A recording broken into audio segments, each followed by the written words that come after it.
Happy Monday and welcome back to the Weekly Boost podcast. Like always, I'm Austin and my co-host Ben is here and ready to get you guys another episode. This week it's just Ben and I, kind of just, little chit chat here and there, a little small talk conversation, stuff that's going on in our lives as well. Some cool things that we've been thinking about this past week that we kind of want to share with you, give our 2 cents about it and see where that takes us. But without further ado, let's get into this episode.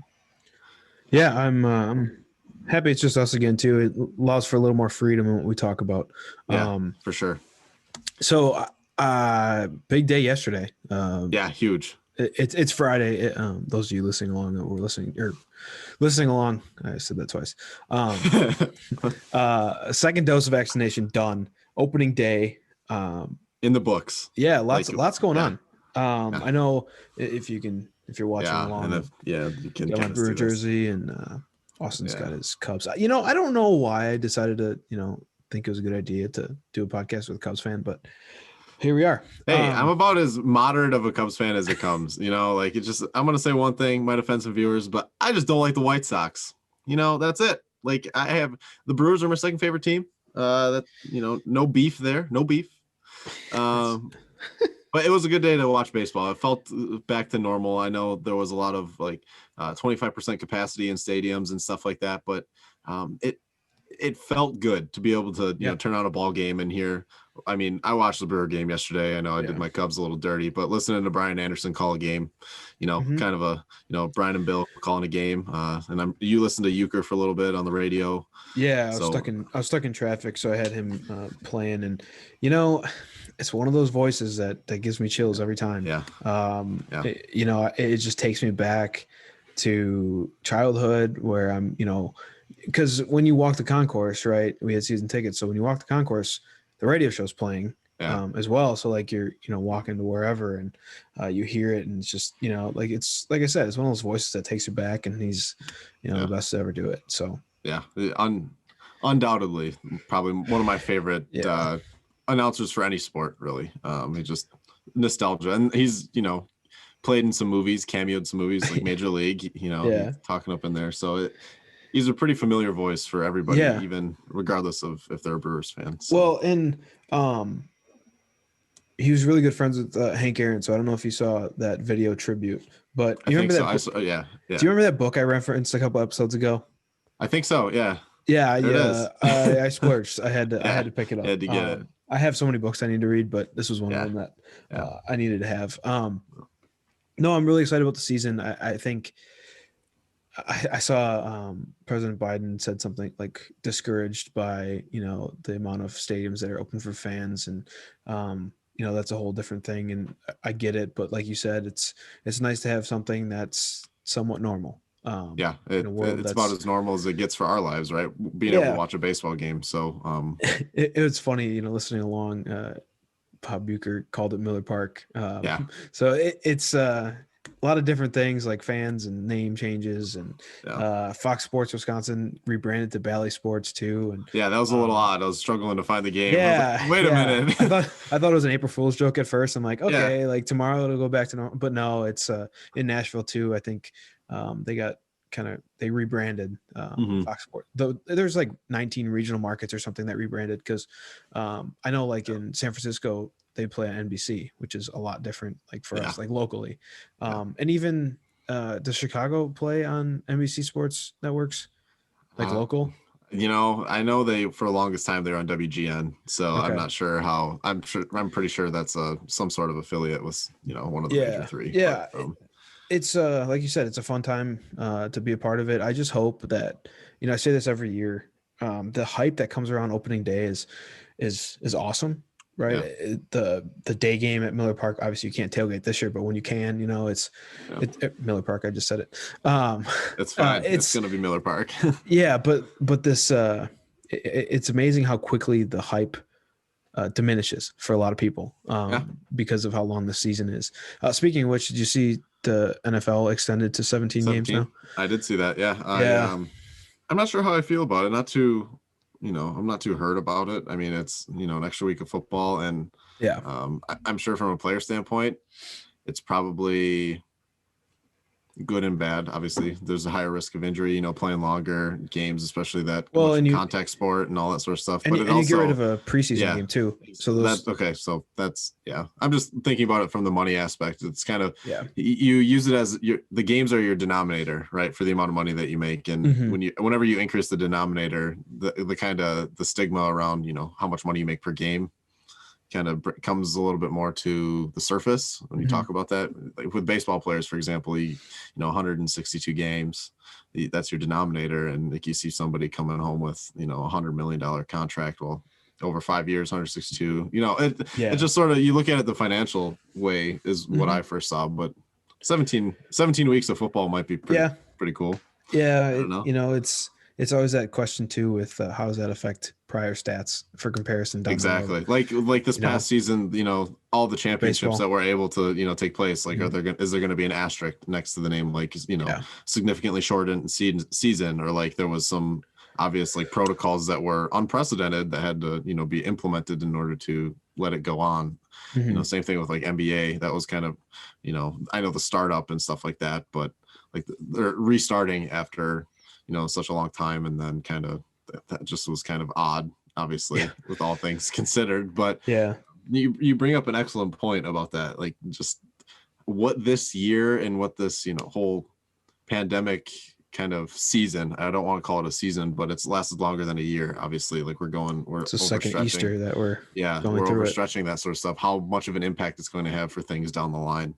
We talk about people's lives first. Obviously, that's very important, probably the priority, but you also have to look at sort of the social, economic, and kind of just those ramifications that you put on a back burner, as they rightfully should be, because there's things that need to be prioritized. And obviously sports are a big one. But like as much of a social aspect of our lives it is, like kind of a cultural thing as well, there's people's lives that are impacted by it, and it's nice to see that they have some sort of resolution, that they're able to actually go back to something that puts bread on their table. It's nice to see. And with that being said, everything returning back to normal is going to be nice to see. It's just some things sooner than others. So. In a couple weeks, I'm gonna wait a couple weeks before getting too crazy with stuff, but the sense of relief that you get to where you're vaccinated, you understand what's behind it too. It's not this microchip or like, and we talked about that too, where it's the conspiracies that surround it just like baffle me sometimes. Like it's this big grand experiment that like all these people are on board. And I talked about it in my sorry, this is drifting away from our plan, but like this, we talked about it with one of my professors on Monday about like this willingness to accept a big conspiracy before accepting that it jumped from animal to man. Right. Like we were talking, there's this book that I should read here in the summer or next semester or something about anti-vaccine and the rhetoric surrounding it. And there's this big case in Massachusetts, and it's just it's a lack of education a lot of times. And yes, people have their agendas, but collectively as scientists, like you can kind of talk about this too. Like, you work towards a better humanity, and nature ultimately is out to get us. Like no matter how you slice it, there's always been some way of nature finding a way to kill us or try to. There's as always bluntly been as you put it, that's exactly right. And it's that constant struggle between man versus nature. We when we sit down in our English classes in high school and talk about man versus nature and like romanticism and all that sort of stuff, that's the literature application. But when you look at it in real life, you're exactly right. Every day there's a new and emerging infectious disease that we have to battle, or there's a natural disaster that we encounter. That's just the ongoing conflict between man trying to control nature and nature overcoming man in the long run. And it kind of connects to some of the stuff we were going to talk about for today. Like the idea of randomness and chance, right? Like we look at random events often having negative connotation, because randomness as human beings scares us. We sort of do things out of that fear. We avoid things out of that fear of letting randomness happen, because we often associate it with negative like outcomes. However, kind of looking at how you and I have kind of gone through the podcast scene, like the randomness that comes with every episode, right? Like we don't sit down and like script things and then we sort of get down that, the rabbit hole of stuff, or we get into a really deep conversation, kind of like this one. You're grateful for that randomness, because I don't think if we would have sat down and planned this out, a week in advance, it would, formulate such an organic and just authentic conversation that we're trying to maintain here. And so I hear a lot of mention, and I'm kind of referencing this to the movie Interstellar. I don't know if any of you have seen it. It's probably a top 3 movie for me.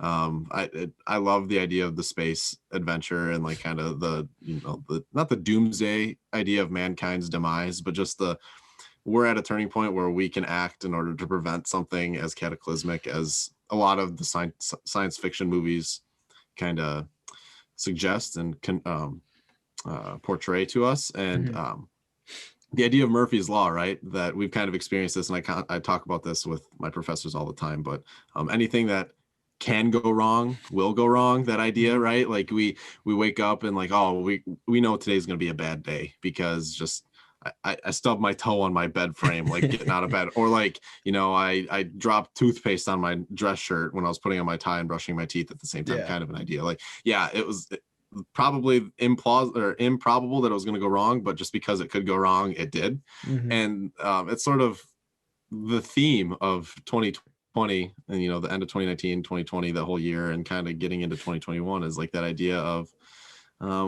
a lot of wrong things have happened because they just simply could go wrong.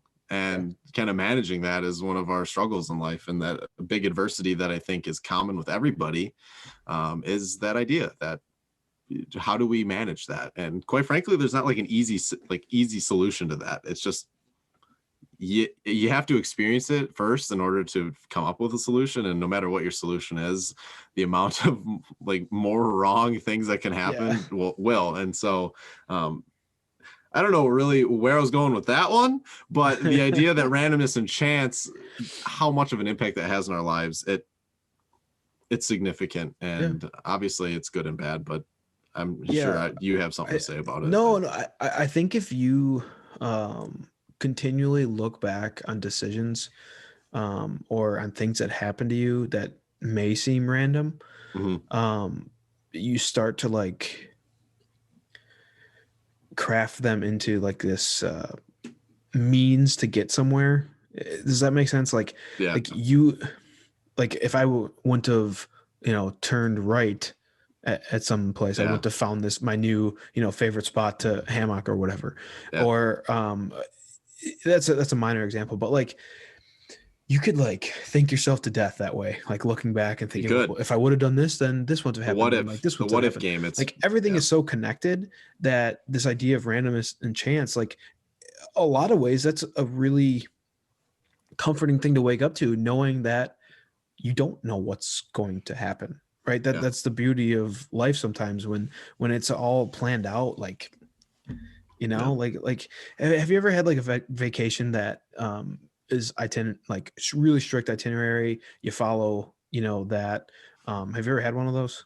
Like, no, but I know exactly what you're talking about because we wanted to avoid that. Like, that's why we didn't have one, because we've just heard stories about it. Like, we allowed other people to experience it, and then we tailored their experience to kind of make sure we didn't have the same one. In my opinion, that's what you have to do, because you shouldn't go into, we talked about this with John too. Like when you go to a place, you want to have a certain experience, but that doesn't mean that you have to follow this, or like if someone, let's say they're looking for recommendations to a place, right? And I'll say, oh, try this place, but I don't be like, you have to go here and you need to get this and whatever. Like, it's not like, you know what I mean? Like, I just think that the idea that some things are left up to chance and finding those connections is comforting sometimes, to know, like, even if you're having like a really bad day, tomorrow, you don't know what's going to happen, which is a good thing and a bad thing.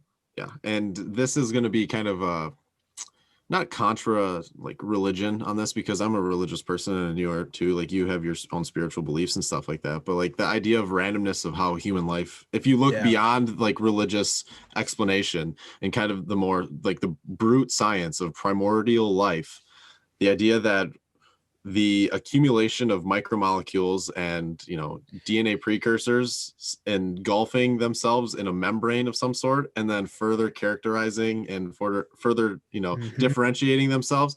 That idea like dumbfounds me to no end. I just can't wrap my hand around it. But the idea that it was so random kind of gives me a grounding in that. Like, that's the only way to explain it. Yeah. For me, that's just how it works. And like, you know, you can talk to me all you want about religion. Like, good for you about your beliefs. Like, I share similar ones, but just with this idea, I'm just like, there's no way that like somebody planned that out or something planned that out like that. It's literally crazy to think about it. And that's kind of this idea of space. We just NASA on October 20th, 2020 concluded a mission. Well, not concluded a mission, but started their final phases of a mission to land on an asteroid that is approximately 4.5 billion years old. In the grand scheme of things, that's about 10 million years younger than the birth of our solar system. So that's kind of nuts. And like the ideas of the things that we can find on there, the clues to life. I saw something that it has like a significantly smaller fraction of reflectable light as do like Venus and Earth. Earth has about 30% reflectable light of the sun. So this asteroid is literally like pitch black in space, like a 3% of like, and it's covered in carbon. And just the idea that something like that could have struck Earth, an impact event, and caused it.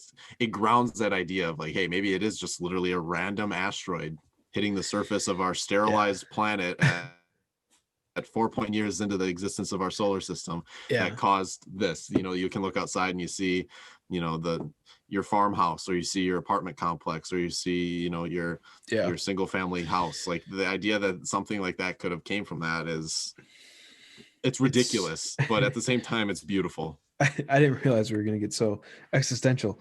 Well, that we were having burnout. I know. Yeah, that's an easy way to fall into that trap. You're right, though. It's so complicated. And,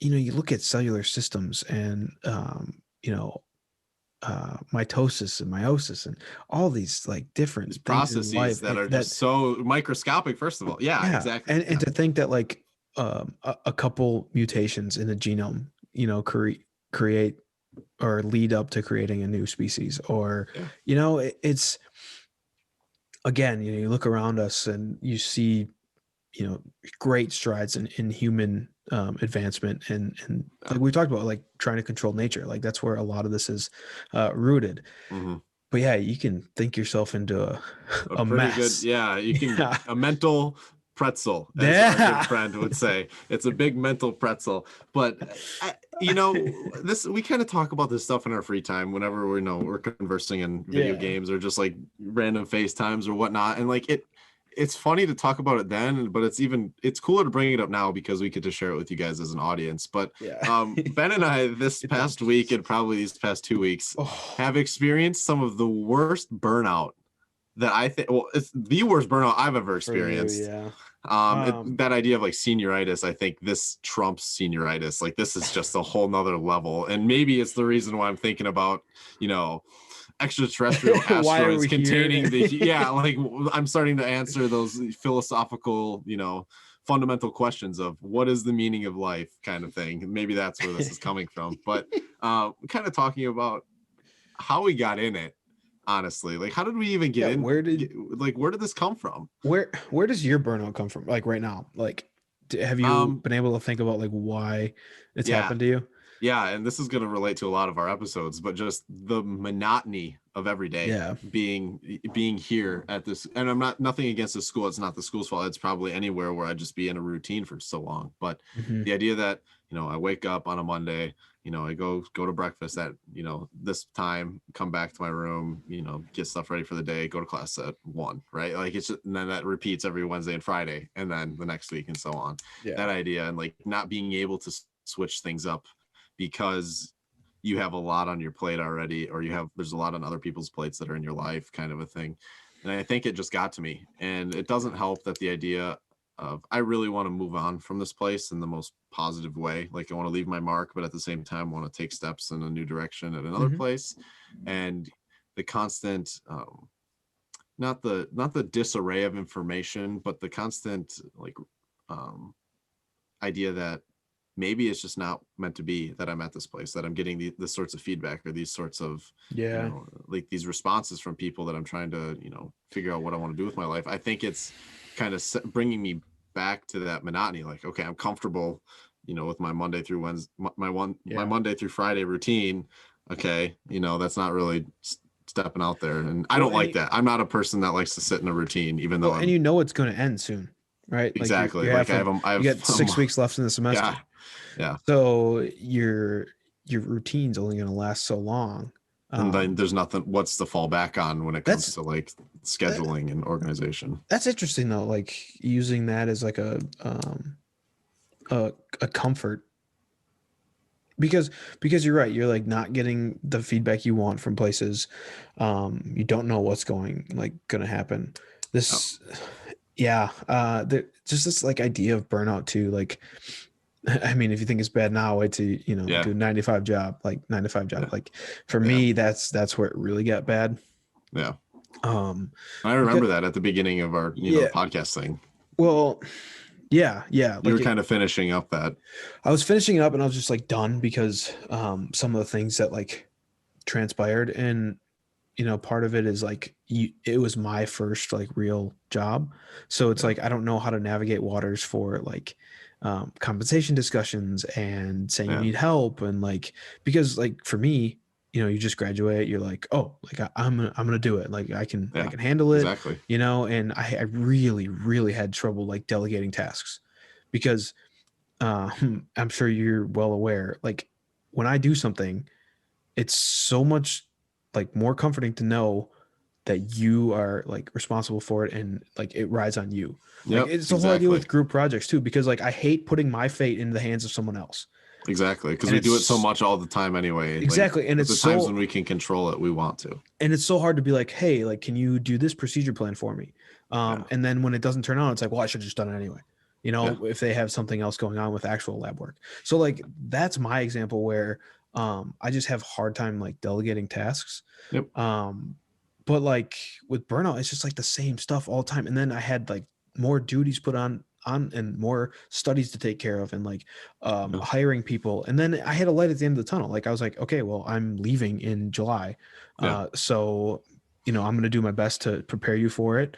I actually stayed on and helped, and I still do on occasion. But, regardless, it's once you're in that's a big routine, like, right? Like the things that change throughout your day make them unique, but like I'm sure everyone has experienced it at least sometime during this year and however many months, or because like my mom works from home, and she said that's the biggest thing for her is like seeing the same stuff all the time every day.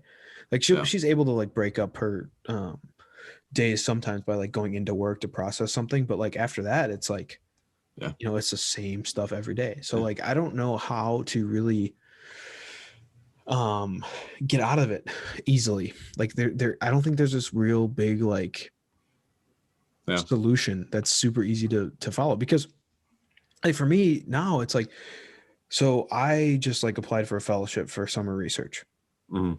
We'll see what happens with it, but regardless, it was a major step to figuring out what my thesis is going to be, like the whole reason why I'm in this program. And after that it was like, okay, now I want to do the summer. Like, okay, dude, you don't forget about your classes right now. Like you need to like keep putting, and that's what happened to me. It's like my reading, I wasn't as motivated to read as I was before that. But now it's just like, and we talked about it before, this idea of rejuvenation. It's amazing what little things, whether it's like opening day or seriously a meeting with a professor that gets you excited about next semester. I had 2 of those today. A podcast, episode guide or reaching out to potential guests. Like you don't know what it's going to be, but that's why you kind of have to keep your intentions like good with everything that you do, because otherwise you fall into like this hole, like, and then this mental pretzel, like you said. Sorry, I was rambling a little bit. That's great, because I was kind of getting down that idea of like there isn't a really clear-cut solution to take it out, like, right, to get rid of burnout. I think there's hard solutions, like changing your environment, kind of making changes for yourself. Mm-hmm. One of the things that I've been trying to do more this week, especially because the weather's getting a little nicer where I'm at, is just get outside. Yeah. I think, although I love the winter because I think snow is it's a beautiful form of precipitation. That was nerdy, but talk to Mark about that. Yeah, but I like something about winter. I never felt that idea of like sad winter, right? Like how winter makes like the seasonal depression yeah, thing. Seasonal depression. Sure. Until this past couple of weeks where I noticed that the weather was getting nicer. I'm like, wow, this, like, being able to see the sun, it works. It does magic, right? Yeah. Like it works its Vitamin wonders D on is good for you. And you don't realize that like, wow, I'm really just down in the dumps this winter because there's a handful of things going on. But it was incredible when I was able to go outside and like hammock outside at 65 degrees, shorts on. I was like, this is pretty nice. Like I could do this for a long time, kind of a thing. Yeah. And that goes away, and then obviously weather changes and it's back to cold, and like we had snow here a couple of days ago and stuff. But the environmental change, I think, is what we can try to do a little bit more. I mean, I can personally, because I'm at a point where you're right. I have about 6 weeks left. I have a big decision to make. Do I, I don't want to stay in the same place. I don't like being stagnant in one location, but will that big of an environment change bring forth the productivity, the enthusiasm, and sort of the continuation of my study, and the growth that I want? Or is it going to be another form of anxiety? And I guess we won't know until it happens. But that idea that there is light at the end of the tunnel, like what you were saying about leaving work in July, like you had this thing that you were going to do, and it wasn't too much there wasn't too much that could stop you, right? It was the unstoppable force meets the immovable object type thing, like which one's going to give? And this is obviously here I am. Here you are, right? You're the product of that kind of decision. So even I like the how nice it is to sit outside with a cup of coffee and a book. That, like you said, just changing your environment. It helps. It's hard to do, obviously, because sometimes you're stuck, right? Like you're either, especially with what's been going on, almost over a year now, not being able to enjoy things that may or may not have, prevented you from feeling burnt out, because, like I said, this is one of my first experience of it in an academic and kind of just life setting. Like I've had baseball burnout before, and I'm sure you have too, like where you just got done playing, X amount of games in a really short time period. You're like, okay, I'm getting, even the people that love the game kind of can feel that. Like the people that play 162 games a year that get paid a bunch of money, I'm sure they're like, do I really want to, am I feeling baseball this week, right? Like, am I feeling, that's a third of your year is playing a baseball game, essentially. And I'm not gonna do too much more about like talking about it, but the idea of like what we put into our bodies or what we observe kind of can change our attitude. And I'm thankful that you put me onto the show, but watching Coach John Mosley at Last Chance U, the guy can get you to run through a brick wall. And that's kind of what I've been like building my redemption through Burnout, is kind of like how he's teaching his young athletes what it takes, right? And the kind of what got you there won't keep you there. Well, that's what I'm kind of feeling right now. Like what got me here isn't going to, like, I don't want it to keep me here because I want to move on, but I'm telling you, like it takes something really small. Opening day for you, a couple teacher meetings. Me, it's watching 5 episodes of Last Chance U, kind of getting me through the darkness. I like that. What got you there won't keep you there. That's my dad. That's literally every time, on those drive homes after you like strike out 3 times at the plate, or you give up like 2 nukes back to back and you lose the game like 9-0 kind of a thing. He'll be like, what got you there won't keep you there. You got to, keep moving forward, got to keep progressing and do stuff better for you. And it's powerful because it can be applicable to anything. Yeah. Because it's very true. If you're at a job and you're kind of just stagnant, and you see a couple people that get hired around when you do, and they get the next promotion, or like even like for me, it's like the work that I did in undergrad didn't like that got me here Yeah. Who cares? Like everybody does that stuff. Exactly. You know, like if you need to set yourself apart, you got to find a way to do it. No one's going to be there to, you know, hold your hand through it as much as you want that. There comes a point that, you know, you just gotta do it. And it's hard. it's definitely not easy. And we're no experts in this either, because there's not at all. Probably right after this episode, we're going to have some sort of inconvenience that we're going to have to try to struggle and overcome and figure out a way to do it. But it starts in here. It starts in your heart, like being able to determine whether or not, you know, what you're doing is what you want to do. And if it is, then, you know, put the right foot forward and get to going on it, because staying in one spot, look at what it's doing to me right now, kind of a burnout idea. And it's not a fun feeling, because you really start to question a lot, and illegitimately question, I guess, because you know, you have the results to back it up. You have the, you know, the support system to kind of put you back up onto the halfway pedestal, not like the conceited pedestal and not the down in the dumps pedestal, but kind of the, you know, everyday normalcy part. And, you know, just kind of go with what you feel is right, I guess. And it's not to say, like, if you're at a job for years and years and years, like, you obviously must like it, and you have to find ways to keep it interesting. I think a lot of the time, sometimes, you know, the monotony gets to you, but I didn't realize we were going to get all deep and mushy. Hey, man, it comes from the heart, man. Yeah, it does. Right here. Right here. No, it's good. Is there anything else you wanted to? Did we go through most of what we wanted? Yeah, I think we kind of covered our bases on this one, because this was a pretty, you know, down in the trenches of what's going on in our heads kind of an episode, just, you know, laying it all on the table for you, because we got some pretty cool stuff. Yeah, thank you. We got some pretty cool stuff coming up. You know, we've been it's April.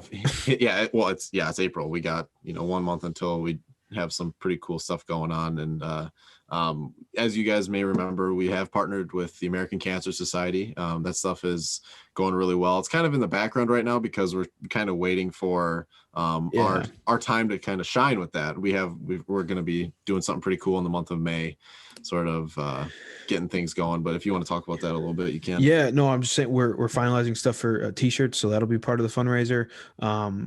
Ideally want to donate all of our earnings during that month to cancer research. We got some good episodes planned out. Some very good ones. I think we're going to get Cassidy back on and try to I have a ton of books that I've been reading that deal with some of the topics that I'm thinking we're going to run into with statistics and cancer research. We're going to have a website set up, so, you know, start saving your change from anything to the grocery store or whatever. Like they struggled a lot with this past year, as everyone has. So let's kind of help them along and do our part, I guess.